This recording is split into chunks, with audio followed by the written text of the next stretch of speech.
So next up, Jenna, please join me on the stage here. The full stack compete playbook is a talk title here. So competing in a saturated market requires more than just smart positioning and competitive intelligence. So what else is there? Jenna's going to tell us. Thank you, Jenna. Of course. Thanks, Pete. So hi, everyone. Thanks for coming to hear my perspective on the full stack compete playbook. So my name is Jenna Crane. I currently lead the core product marketing team at Klaviyo. And Klaviyo is a company that helps online brands of all sizes unlock the power of their data so they can send super personalized and very relevant and beautiful email and SMS communications to their customers at scale. So I've had the privilege and the fun of working at a few companies that are in crowded markets. So today I'm going to share with you a few of those stories, and I hope that you can glean some insights from it. So digging in, I assume you're here because you're competing in a crowded market. That's great. And that's something I often have to remind myself. That means that you're doing something interesting and valuable. Unless you're, doing something entirely brand new that's about to take off. Other people in your space means that it's valuable to people, it's interesting, and it has potential. So it often feels like a stressful and difficult thing, and at times it is, but that's actually a good sign and a good validation. But what does that mean for you? It means really that your job is just harder. You have to work harder to be recognized, to be considered, to win, and to retain customers. But almost all of the product marketers I know have never shied away from a challenge. So I think it really forces us to be on our game and refine our craft. And like I said, I think it's a good thing.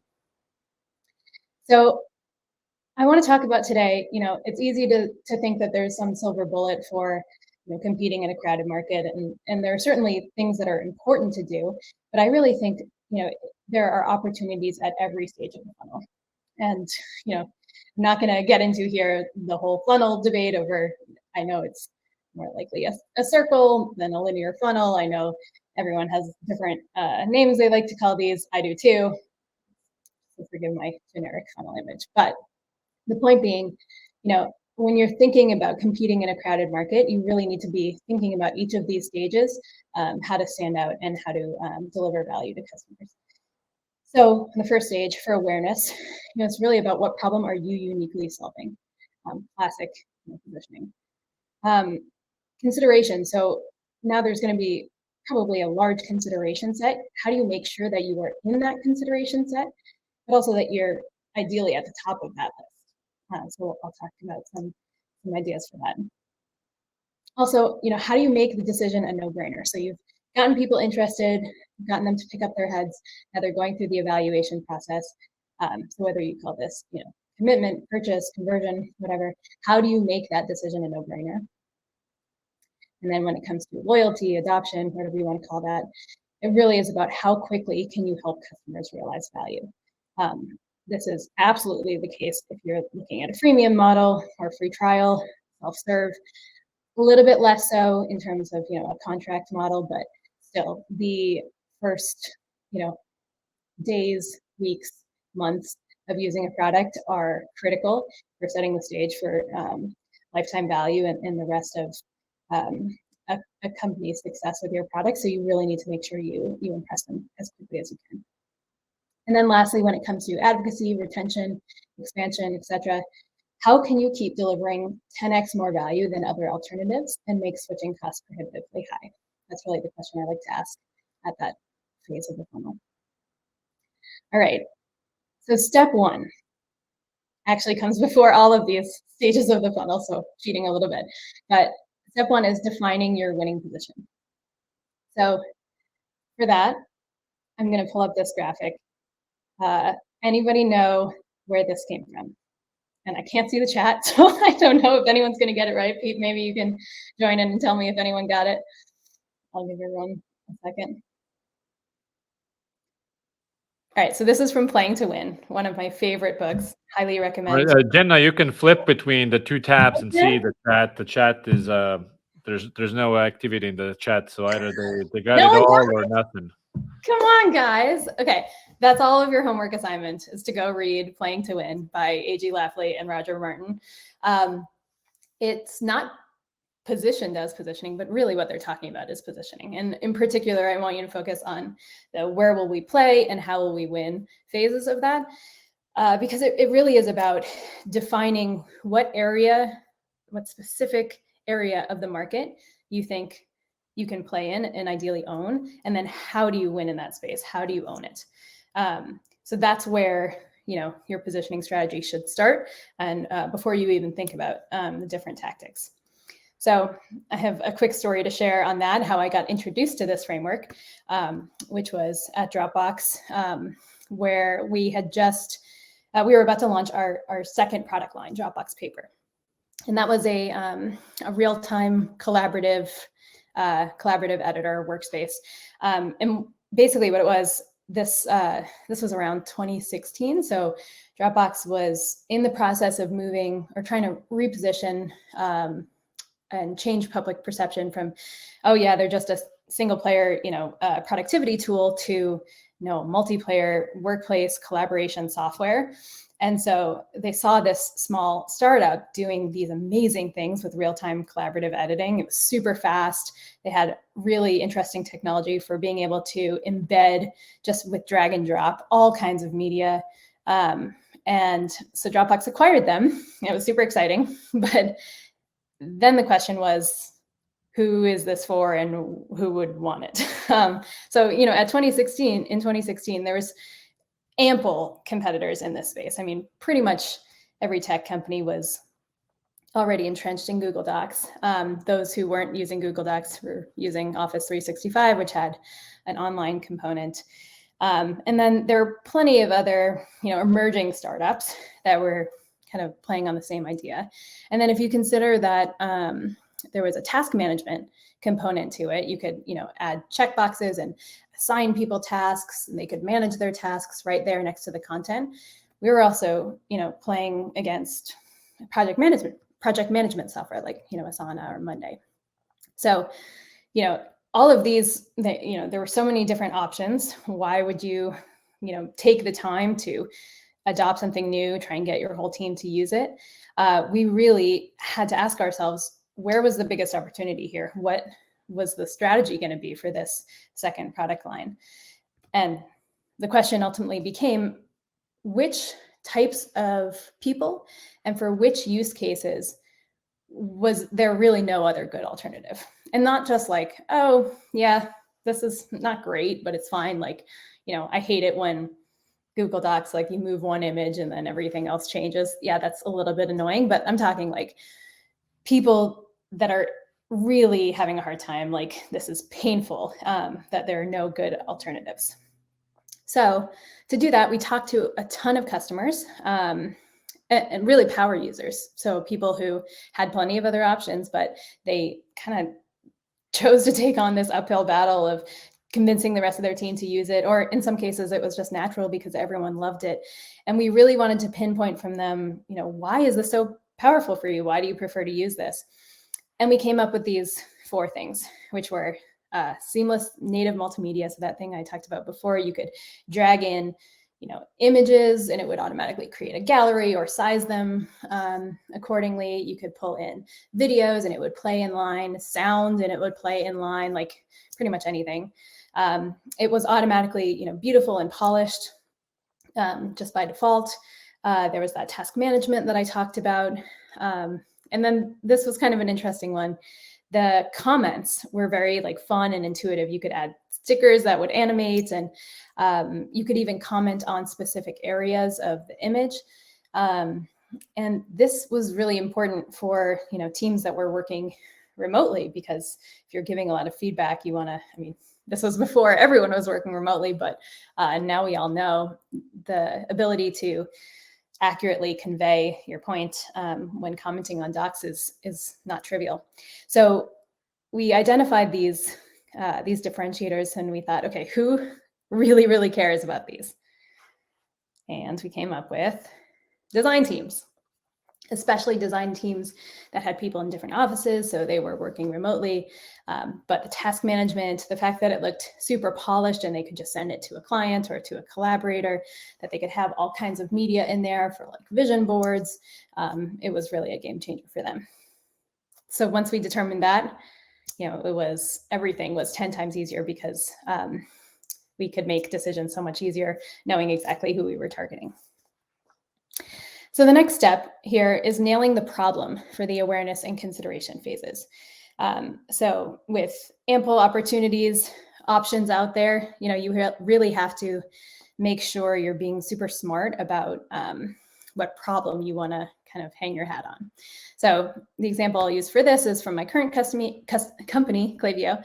I really want to reinforce here, the problem that you choose to champion has to be not just unique in the market, but also painful and relevant for your target audience. So if it's unique but no one cares, that's not a win. If everyone cares deeply, but you're saying the same thing as everyone else, that's also not a win. So it's a very difficult Venn diagram there, but it's very important. So the example here, I pulled some of the headlines from the homepages of a few of our competitors.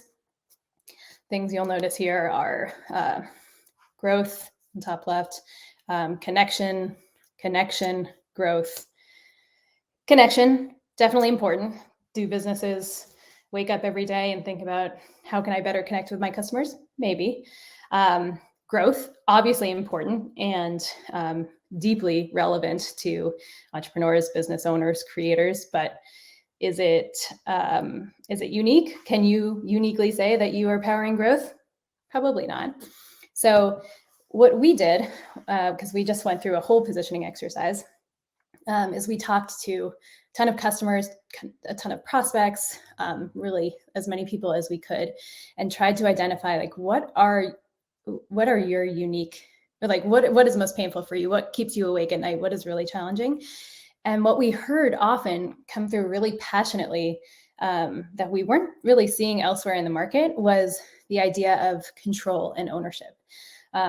Entrepreneurs and people who are starting businesses, like there's so much that's out of their control, supply chain being one of them, but a lot of times it's, the cost of acquiring customers. Oftentimes they have to rely on third-party platforms like, marketplaces like Amazon or Etsy, or, paid social networks like Facebook or Instagram.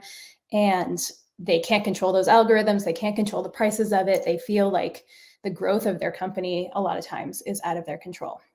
And the way that Klaviyo can uniquely solve that is by giving them access to their customer data so they can have direct relationships with customers, email them, message them, create these really relevant and personalized experiences, so they can power their own growth instead of being reliant on other platforms to grow. So what we ended up coming up with as a concept was Own Your Growth, which was both really resonant in the people we talked to, but also we didn't see it anywhere else. So stay tuned to see that on more and more surfaces, and we'll let you know if it really does perform well. So then the third step here is making the decision a no-brainer. So now you've gotten people to pick up their heads and look at your company. Maybe they started going through the evaluation process. How do you make that as easy as possible for them from a decision standpoint? And for that, I have a few points of guidance. One, again, it comes down to customer research. You have to deeply understand the buying process, who's on the buying committee, how are they evaluating software like yours or products like yours? What are the primary objections? Talk to the sales team and the CS team and see what are the aha moments they often see, like where they really fully realize the value. And then you need to make sure you're dialing that in and optimizing for that. The second piece, the previous speaker just talked about it a little bit, but with a crowded market, there's no shortage of people claiming all sorts of things. And a lot of times it's, whose word, how can I take your word over that person's word? It feels all the same to a customer. So it's incredibly important to provide tangible and compelling reasons to believe what you're saying. So that could look like ROI calculators, total cost of ownership reports, proof points, definitely, stats, definitely, use cases, customer stories, of course. Just the more credible you can make your messaging, your differentiators, the easier their decision is going to be. So, example here from my previous company, Drift. If you can, interactive demos or free trials can really help you show, not tell. Show like we're not just making this up. Like you can actually go look at it on your site. The caveat here is that you have to make sure that that experience is bulletproof. Otherwise, it will hurt you more than it will help you. And then another thing that was really successful for us was, use cases, customer stories that we had a whole landing page. I think it was like its own site, really good email, really good chatbots.com, drafting off of really good emails. So that served two purposes, customer proof and testimonials, of course, but also giving people an idea of what they could do with Drift. What are the different ways other companies are using it, and what kind of tips can they steal, and how can they be inspired? So this is all about credibility and making the decision a no-brainer. And then the last step here is building a moat. So, once you've gotten someone to sign up or become a customer, it doesn't end there. Especially in a crowded market, people will always have plenty of other alternatives. You have to make sure you are continually delivering value and keeping them there as happy customers. So a few things to think about there. At Dropbox, the kind of mandate we referred to for that was, how do we be 10x better than the other alternative so that you wouldn't even think of switching? Of course, you can't be 10x better on everything for everyone, which is why it's incredibly important to be very purposeful and intentional about where you're playing and how you will win. So what are those use cases and for which audiences you can be 10x better? And then make sure that everyone in the company understands that and what really drives the most value for your customers, what that positioning strategy is, what your unique differentiators are, and make sure that everything you do across the company reinforces that. So the product team is building features and functionality that continue to make the product 10x better for those people and those use cases. Customer support experience is reflecting that positioning. It really has to be infused throughout the whole company. Second piece, keep an eye on competitors, definitely, but at the same time, don't obsess or get pulled into feature wars. Feature wars are the enemy in crowded spaces. It really, it's about positioning, messaging, deeply understanding your customers' brand to some extent, and really adding value.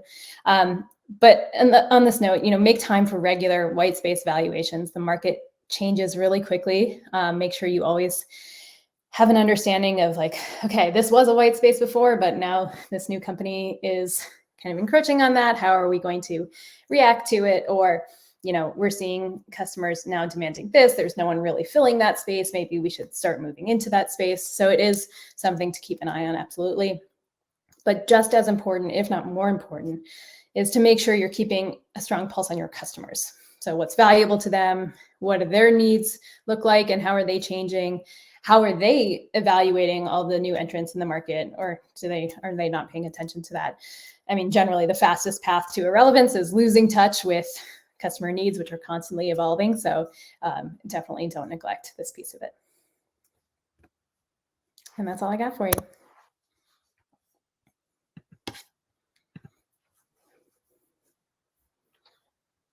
Thank you very much. Sure. Any questions? I have multiple questions. Okay. So a classic product marketing dilemma. So, yes. You enter the market, you find an opening, and it's in SaaS case, it's most often a feature-based opening. So for instance, you're a product onboarding tool, so you build an onboarding feature. Sure. Over time, you become more things. You're all kinds of product messaging and product analytics. And so hence who you're up against changes because it's like broader. and you're known for one thing. Everybody knows, oh, it's a product, onboarding tool. Yet you're more things. So now plotting your world domination plan, should you rather still double down on this one known feature, like the use case that you have, and then educate once they're on the platform that you can do more things, or you change your messaging, or how would you do the decision tree here? Yeah, so it really comes back to that positioning strategy. So why are people buying you, and who is buying you? If they're buying you only for your onboarding feature, but because it's so much better than the other alternatives in this aspect, make sure you deeply understand that, and you can use those other features that the product team is building to reinforce that. So instead of just being like, okay, well, we have an onboarding feature, but something that customers may also want here is, this, this, and this, and then that ends up kind of distracting or diluting from the overall value proposition. It really comes down to customer research, deeply understanding why people love you and what value they get from your product, and just continuing to test things with that ideal customer profile to see what is most valuable versus what you think you might want to add. So if you had to sum up, so plotting the competitive strategy, like feature war, okay, like everybody has every feature, right? Yeah. If you're in the so that's like, yes, you can't be objectively worse, but it's hard to be better. It's very hard to be objectively better. So then let's assuming that all products are more or less equal in terms of their capabilities, then would you rather default to targeting an underserved segment of the market, SMBs or enterprise or e-com, whatever, however you want to do that, or would you rather say, oh, we are for, you go for branding, some sort of a brand affiliation aspect, or how would you plot your differentiation, so to speak, if all features are the same? Yeah, it's a great question. I mean, you really, first of all, both are very viable options. Drift, famously chose the brand approach. Dropbox Paper did the kind of niche positioning approach. I think the ideal is, I mean, it really is dependent. I like to go with the positioning strategy first, but with the caveat that you really have to do a market analysis to determine, like, is that a big enough market, that small slice of it? Like, if by the time that you're slicing and dicing it to get to something where you can own it, like you're talking about 10 people, that's obviously not a viable strategy. So if there's an ownable piece of the market that is big enough, I say go for that. And it's but that's hard to do, right? Because like if you can't pull a Gartner report on market size, especially like you're trying to create a market inside of a bigger category, how do you estimate the size of it? Oh my gosh. I've luckily always worked with really great business strategy teams who can help me do that. It is a specialized skill, absolutely. So I can't give a quick spiel on that, unfortunately, but it is, it's absolutely an important step. It's the brand piece is an important piece and is a great complement to that. But again, like that only gets stronger when you really understand who you're serving and why they want you, The other risk of the like niche differentiation or niche positioning strategy is that can, that's not always super defensible over time. New companies can come in and if they see you're being successful, can just copycat it. And so, which is why, things like building the brand at the same time are incredibly important. Like, how do you build that moat? How do you try and retain that first mover advantage? Absolutely, yeah. Do you have a take on? So differentiation is like a continuum, right? There's all these ways that you can be different, and I would say that let's assume that on the one end is category creation, like radical differentiation, and here is like, oh, we have one more feature than the other guy. So where does radical differentiation become a new category? And do you see those things as distinct or really the same thing? Category creation is such a hot topic these days, and I think it's really polarizing. It's a difficult path. If you really do have something that can't fit into another category, I think it can be really successful, but it takes a ton of investment. The alternative is if you can carve out a piece of an existing category and modify it. So, like project management for designers, for example, you don't have to, educate an entire market on what this new category is. I mean, the category creation seems really, sexy and exciting because, you get to own it, but that comes with a lot of responsibility too, to build the market, build demand, and educate people. And what a category really is doing is gives people a quick frame of reference for how to think about you. So if there are options that, the category, an existing category will help people think of your product or your company in the right way, I always try and go that route. If not, then category creation can be really, really fruitful, but it takes a lot of investment. I appreciate you coming on, Jenna. Yeah, of course. Thanks for having me.